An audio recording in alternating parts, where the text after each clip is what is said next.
It's time to talk about June's Journey, a hidden object mystery game with a captivating detective story. When you're playing, you solve a mind-teasing mystery of the roaring 1920s while you dive into June's captivating quest to uncover a scandalous family secret and solve her sister's murder. It's mystery, it's danger, and it's romance, and you never know where the next chapter's gonna take you. If that wasn't fun enough, you get to customize your very own luxurious island estate. Seriously, I cannot stop playing. I am already on the 3rd chapter, and I just started recently. Join me back in time in the glamorous 1920s. June needs your help, detective. Download June's Journey for free today on iOS and Android. Is your daily grind getting you down? A ThermoSpa's hot tub may be the solution. Just a few minutes under those powerful soothing jets, and all your stress seems to melt away, like you're lying on a cloud of bubbles. You'll not only feel better, but sleep better too. Call 877-861-4672 now, and for a limited time, save $1,250. Call 877-861-4672 or visit thermospas.com to schedule a free on-site assessment. All right, you know by now patrons heard this episode first. That's because when you join our Patreon, you get episodes one day early, a bonus episode every month, which is ad-free, by the way, priority when requesting a case, and a shout out on an episode. Speaking of, thanks so much, Marina. We're glad to have you. To join the Patreon, click the link in our show notes or go to patreon.com/themurderdiariespod. We'll see you there. Hey, I'm Paige. And I'm Natalie. We're the hosts of the Murder Diaries podcast. We bonded over tacos and true crime after we matched on Bumble BFF. You know, like any normal millennial using an app to meet new friends. Every Thursday, we upload a new episode. In each episode of the Murder Diaries, we tell true crime one story at a time. One week it's my turn. And the next week it's mine. Big Bear, California, a resort mountain town in Southern California's San Bernardino Mountains, popular with tourists from near and far throughout all the seasons. About 15 miles out of town is the small town of Running Springs. It's there, in a ravine off California Highway 330, the body of 28-year-old Cori Desmond was found wrapped in trash bags. Cori was from Redondo Beach, about 100 miles away. The question stood for investigators. How did she end up in a ravine so far away, and who murdered her? This is her story. Used to think it's in my head, but I'm walking with the dead. On February 16, 2009, around 2:20 p.m., the San Bernardino Sheriff's Department responded to a call from the California Highway Patrol. A motorist who had pulled over to take their snow chains off had discovered a body in a ravine. It was off the side of the road on Highway 330. The motorist had flagged down one of the patrol officers that had been manning one of the tire chain checkpoints. By the condition of the scene and the body, first responders were able to glean that the young woman's body had been transported there, that the murder had happened somewhere else before it had been left there. This goes without saying truly, but they were also well aware immediately that the person that did this to the woman had little regard for her, a stone-cold killer. Also, in regards to the scene, the investigators were against the weather. A storm was currently washing away any evidence that they may be able to collect. The weather was so severe that they were afraid the body may be washed away. According to Lieutenant DeCiccio, when they first got there were tire tracks at the scene, but within minutes, they were washed away. They were gone. Investigators quickly decided it was best to remove the body from the scene altogether. They wanted to avoid the storm compromising the scene and evidence any more than it already had. Is your daily grind getting you down? A ThermoSpa's hot tub may be the solution. Just a few minutes under those powerful soothing jets, and all your stress seems to melt away, like you're lying on a cloud of bubbles. You'll not only feel better, but sleep better too.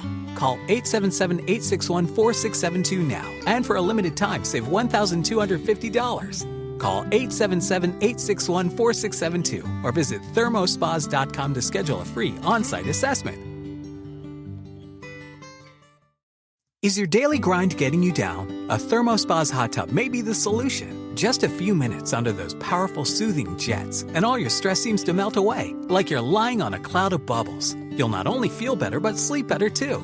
Call 877-861-4672 now, and for a limited time, save $1,250. Call 877-861-4672 or visit thermospas.com to schedule a free on-site assessment. This is actually a pretty big deal because removing the body is normally the last thing that's done at a scene, at least for Lieutenant DeCiccio. And in this case, it was one of the first things they did. The body was transported to the medical examiner's office, and the cause of death was listed as homicidal asphyxiation. A vaginal exam revealed no bruising or any significant findings. No seminal fluid or sperm was found. The blood alcohol concentration of the body was 0.35%, which for an inexperienced drinker is pretty heavy, but for a more experienced drinker, according to some of the resources, you might be able to function here. But it is a pretty significant level. They then used fingerprints in order to identify who the body was, and they found that it was that of 28-year-old Cori Desmond. Her driver's license also confirmed this. Cori Daye Desmond was born March 18, 1980 to Mark and Debbie Desmond. She was born at Torrance Memorial Hospital, and she actually had a hole in her diaphragm at birth. Due to the hole in her diaphragm, she was given 20% chance of survival. And as her Find a Grave page says, she not only survived, she thrived. She continued to grow up in Southern California's South Bay. She was the type of person that was the life of the party. She was happy, outgoing, adventurous. A family friend calls her feisty and fiercely independent too. Her friend Brittany calls Cori an amazing person and absolutely beautiful. She says that everyone wanted to be her friend and wanted to hang out with her. Cori was more than that, of course, too. She took schoolwork very seriously. She took honors courses at North Torrance High School, where she graduated in 1998, and she went on to attend CSULB, Cal State Long Beach, which, by the way, that's a top 100 school in U.S. News rankings for U.S. public schools of higher education. It's there that she earned a bachelor's degree in criminal justice, and she eventually wanted to teach someday. But back to February of 29, when Cori had been found murdered. The medical examiner's report stated that Cori had died as a result of strangulation and suffocation. Detective Newport calls her injuries severe. She had bruising on her face and neck, and she had also endured injuries to her head. It was clear that she died at the hands of a violent attack, and Cori had put up a fight for her life. They believed that the attack was sexually motivated because the pants were left in the halfway off position. This is important to note because the ME didn't necessarily find anything that indicated sexual assault, but that does not mean that this attack was not sexually motivated. It was estimated by the ME that Cori's body had been outside between 12 to 36 hours. Unfortunately, because of the weather conditions and the conditions Cori's remains were left in, the ME couldn't even pinpoint a time of death. Just that estimate for how long it had been outside. Investigators were, of course, tasked with informing the family. Cori had been living with her grandma in Redondo Beach, not far from where she grew up, just about 10 minutes from where her dad lived. It was in the early morning hours that law enforcement made the drive out to Redondo Beach from San Bernardino County to inform her grandma of Cori's murder. Her grandma then calls Cori's dad around 2 a.m. to tell him what was going on. He headed over there immediately. Detectives, of course, start asking questions like if they knew of anyone that might want to do this to her. They had no clue. Her family and investigators still didn't even have an idea of how long Cori had been deceased or how she'd wound up almost 100 miles away. Exactly. And on top of that, there's still so much to figure out. And Cori's dad wanted to figure it out. He starts what he calls his own little investigation. With that, he was able to aid in developing the timeline of Cori's last moments. They were able to ascertain that Cori had worked the night of February 14th, Valentine's Day, clocking out from her bartending shift at Beaches in Manhattan Beach around 9:30 p.m. This is just 41 hours before her body was found. Mark was also at the same time searching for Cori's car. He was hoping and wishing that this could give some kind of clue as to what happened to her. It wasn't long after that her blue Jeep Wrangler was found in Redondo Beach on a side street, as if awaiting her return near some bars that Cori typically liked to go to after work. Mark was relieved that when they found the Jeep, he had a piece of his daughter back that might also give investigators more information, a lead to who murdered his daughter. Now that they have the Jeep, I hope they were able to get some leads or some more information about Cori's disappearance. The Jeep was, of course, processed for evidence, as was the immediate area that it was found in, but they didn't really find much. Despite this, it still told investigators something, though. It told them that whatever happened to Cori began in Redondo Beach. Her car still being there means that she never drove up that mountain. Somebody drove her up there. Just like the scene had told investigators, and we mentioned earlier as well. A picture of what happened was starting to be painted. Detective Newport recalls that pinpointing this was actually huge for the investigation. And this finding, of course, rocked the community that was already grieving the loss of Cori in Redondo Beach. Between Manhattan Beach and Redondo Beach, Cori was actually a really well-known bartender. Community members would stop investigators like Lieutenant DeCiccio, and they would question them about the case's progress, hoping they were getting closer to solving it. On top of grieving Cori, people were living in fear, walking around the area, wondering if the murderer was around. The Daily Breeze's Larry Altman says that on their website, it was flooded with comments expressing outrage and pain over what had happened. Their coverage of Cori's case garnered so much activity on their website that the Daily Breeze decided to cover her funeral, which Larry reminds listeners of his interview that they don't often do. At Cori's funeral services, it was said that the beach cities have lost a daughter. As Cori was laid to rest, Mark and investigators continued the search for answers. One of Cori's friends tells Mark that they had last seen her at Backstreet Lounge in Redondo Beach. This is just about 2 blocks from where her car was found and about 3 miles from where she worked in Manhattan Beach. Again, the bar called Beaches. Camera footage from inside Backstreet Lounge showed Cori helping her friends behind the bar, and employees and patrons from that night tell a similar story. What's also reported from many patrons that night is that Cori got into a heated situation with some guy at the bar. They were arguing about how this man had treated somebody else at the bar. The story is really not expressed in too much detail in any of the resources, but we do know that it piqued investigators' interest. You can imagine just how piqued those interests became when they discovered that this man that she got in the heated situation with lived just across the street from Backstreet Lounge. Which means he knows the area. So no matter where he went, he could have easily taken note of when Cori left the bar. Investigators wanted to know if he had laid in wait for sure. Even Detective Newport says that they thought this was their guy. So they tracked him down, and he admits to getting in a heated situation with Cori, but that's it. He cooperated further, took a polygraph test that he passed, and the warrants and efforts to search his home and vehicle came back with nothing. On top of that, he had a strong alibi that ended up checking out, and investigators took him off the suspect list. Of course, it didn't end there, and investigators located more camera footage to assist in creating Cori's last moments. The footage this time was from the camera outside the bar. They were able to see that Cori left Backstreet Lounge just after closing, 2 a.m. She was alone and had left out the back door that was on Phelan Lane. Basically, this bar is at the corner of Phelan Lane and Artesia Boulevard. In this camera footage, Cori basically walks out of that back door and out of frame. To get a better view of that back door, investigators used footage from a smoke shop called Sandbox Smoke Shop that was on the other side of Phelan to get a different view. They were able to see that Cori turned the corner onto Artesia Boulevard, which is the street that actually holds Backstreet Lounge's address. This isn't a surprise, as it's the direction where her Jeep was parked and where her Jeep had been found earlier. So it turns out they did find her Jeep exactly where she left it, as they seem to have suspected. Exactly where she left it. What's interesting, though, is that Cori is captured a block past her Jeep, a block further down Artesia Boulevard on an ATM's camera at 2:26 a.m. And this is the last time that they were able to mark Cori alive. After this footage, they lose track of where she went or what happened to her. The trail doesn't end here, though, because Cori's friend Brittany worked right next to the ATMs that captured her walking by. She worked at this bar called Bogey's, and she told investigators that Cori may have been coming to meet her there. They had sort of loosely made plans to hang out after work, and she actually didn't end up hearing from her. So Brittany left from her shift at Bogey's that night without ever seeing Cori. The only thing is that Cori really may have been coming to see her. One of the owners confirms that Cori did stop by just minutes after Brittany had left. According to NBC Los Angeles, Cori had shouted through the back door, "Is Cori? I need to use the bathroom." And she knocked and knocked.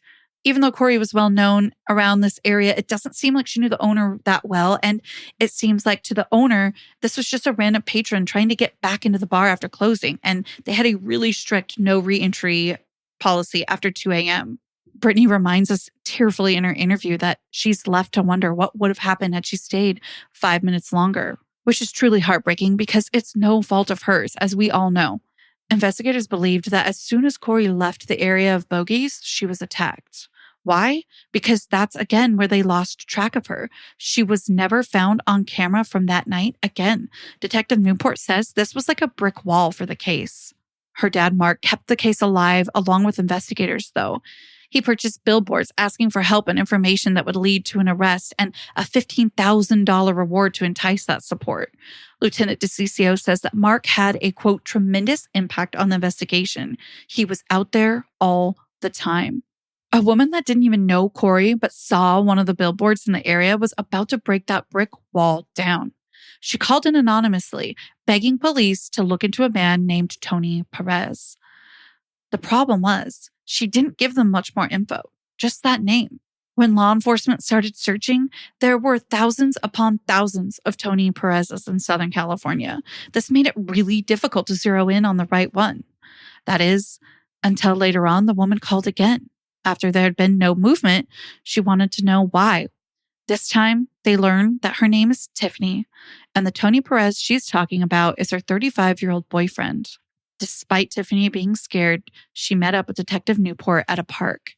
At this park meeting, Tiffany explains that her boyfriend, who she was already afraid of, started acting suspicious the Saturday night that Cori went missing. The pair had Valentine's Day plans for late in that evening, but Tony ended up not returning home until 4:30 a.m. His excuse to Tiffany was that he'd been drinking at a bar and passed out in his car. Tiffany didn't believe him right away, though. She knew something was off. Her suspicions mounted when Tony didn't come home again the next night. Obviously, Tiffany was upset. They shared a child and ran a home together. Where was he? And once Tony returned this time, he was still acting off. Moreover, he cleaned their white Durango's interior from stem to stern. He never did that, according to Tiffany. They hadn't even owned the necessary cleaning supplies. He had to go buy them. Then Tiffany got a call from Tony while at work. He informed her, "Oh, hey, I got us a new car and I turned the Durango in." So despite the fact that they only had 3 more payments before they owned the car outright, no more car payments, he decides to turn the Durango in and buy an excursion. At least for Tiffany, she'd been looking really forward to not having any car payments at this time. So it really made no sense. And they hadn't even discussed it as a couple, as a household. The final straw for Tiffany was when they took a last-minute trip up to Big Bear. And at one point, as they drove on Highway 330, Tony pointed and asked, "Do you think that's where they found that girl?" Tiffany said that during that time, she had an uneasy gut feeling. And thank goodness she listened to that uneasy gut feeling and took notice of those red flags that he was exhibiting because, as we know, she alerted authorities. So can we talk a little more about what happened when she met up with Detective Newport at the park? She, of course, expressed all of that to Detective Newport, and he believed her right away as she told him her story. Now equipped with more information on the exact Tony Perez in question, law enforcement proceeded with a background check. This Tony Perez had no criminal history and held a job and was a dad to a son that he shared with Tiffany. So investigators had to proceed gently, if you will. So under the guise of just conducting a routine neighborhood canvass for information that may help Cori's case, investigators knocked on Tiffany and Tony's door. Tony was calm and claimed that he didn't know anything about Cori or her disappearance. With this stonewalling, if you will, detectives had to find hard evidence linking Tony to Cori's murder, more than just a tip from his girlfriend.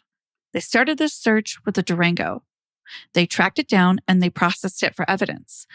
The driver's seat was taken out and this area surrounding was sprayed with Blue Star, a blood reagent that claims to detect blood traces with dilutions up to 0.001%. Once it was sprayed, Lieutenant DeCiccio said it lit up. They didn't know whose yet, but there had clearly been blood on the floor of that Durango. With that, they were able to pull Tony in for questioning about it. This is where he started to change his story from "I don't know Cori or anything about her disappearance." He said that maybe he did see Cori outside Bogey's that night. Remember, this is the bar that she wasn't allowed into after she left Box Street Lounge. He said that he might have whistled at some girl outside the bar that night around 2:30 a.m. Lieutenant DeCiccio states poignantly about this questioning of Perez that he believed that, quote, every story he told, every lie he told had a ring of truth to it, and you had to determine what was the lie and what was the ring of truth. As investigators continue to speak with him, his story changed again. He said that, well, I found Cori laying in a weird position under a streetlight just south of Bogies. He said when he discovered her that she was already dead and he was too afraid to call 911. Detectives, not totally buying it, indulge him and have him take him to the place where he found her. On the night of October 8th, 2009, they record him explaining how he found Cori. He shows them how he tried to get her attention, shake her awake, but that she felt cold, already dead. Lieutenant DeCiccio got on the ground and asks him to show him exactly how he tried to shake her awake. This is where it takes an even more sinister turn. As he reenacted trying to shake Cori awake, he put his hands on Lieutenant DeCiccio's throat. The lieutenant, of course, wasn't expecting that at all. Who tries to shake someone awake with their hand on their throat? This made no sense. Well, in his story to investigators, he said that he put Cori's body in his car and went home to bed. He then got up the next day and went to work with Cori's body still in the Durango. After work, he says he wrapped her in those garbage bags and drove up the mountain, dropping her body off where it was found in that ravine. Lieutenant DeCiccio says no innocent person puts a dead body in their car and goes to sleep and work the next day. That being said, Tony was arrested that night and charged with first-degree murder. The next morning, bright and early, they took Tony up to the spot where Cori had been found. They made it up that mountain before 8:30 a.m. It's here that Tony admitted Cori was actually alive when he found her, just passed out. He claims that as he tried to help wake her up, she freaked out and he accidentally killed her. Detectives weren't really buying that accident, though, and when the blood from the Durango was a positive match for Cori, they knew this wasn't an accident.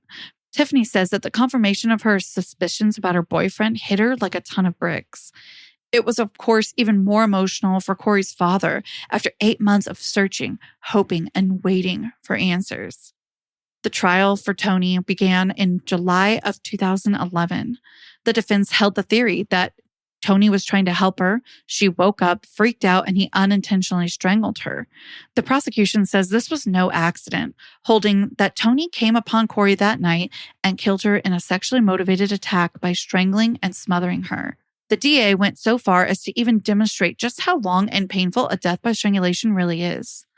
It can take 3 to 4 minutes, so the DA used a stopwatch to show the jury just how long 3 minutes really is. Her intention was to help them realize how long Tony would have had to choose to kill her or not, to let her keep her life. After 1 day of deliberations, on July 27, 2011, Tony was found guilty of first-degree murder, and in that following September, he was sentenced to 25 years to life. Mark says during the trial, what he saw in regard to Tony was an absolute coward. I want to end with a few notes from Cori's family and friends. Her father says, she was beautiful. She was my life. And her mom says, she will be missed every day of my life. And finally, Cori's friend Ron says in a beautiful quote, Cori was an endearing soul. She was a fireball of energy, laughter, love, and attitude. She really touched a lot of people. Her beautiful smile, long lashes, contagious laughter and spirit will be deeply missed, but never forgotten. And that's where we'll leave this episode. Until next time, you know where to find us. At the Murder Diaries Pod on TikTok and Instagram, at the Murder Diaries Pod request at gmail.com, and the Murder Diaries Podcast.com. And if you haven't already, go ahead and give us 5 stars. It helps us keep spreading these stories. Your 5 stars and positive reviews mean everything. And until then, Stay safe. bye. Seeking the truth never gets old. Introducing June's Journey, the free-to-play mobile game that will immerse you in a thrilling murder mystery. Join June Parker as she uncovers hidden objects and clues to solve her sister's death in a beautifully illustrated world set in the Roaring '20s. With new chapters added every week, the excitement never ends. Download June's Journey now on your Android or iOS device, or play on PC through Facebook Games.